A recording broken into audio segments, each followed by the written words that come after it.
Welcome to Seville, Spain, where history and breathtaking architecture converge. Our journey begins at the magnificent Seville Cathedral. Construction of this awe-inspiring cathedral began in 1401, built on the very site of a 12th century mosque. You can still see remnants of its Islamic past, most notably in the iconic Giralda Tower.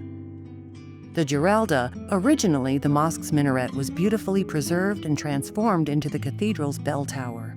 It stands as a glorious testament to the city's rich history, evolving from a place of Islamic prayer to a Christian symbol and bell tower.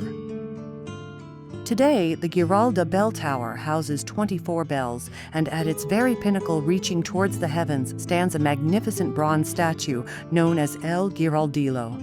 This figure, representing faith, gracefully turns with the wind, acting as a weather vane and symbolizing the unwavering spirit of Seville. The area around Seville's cathedral is very crowded during the day in summer. Be prepared for long queues for major attractions like the cathedral, and book your tickets online in advance to save time.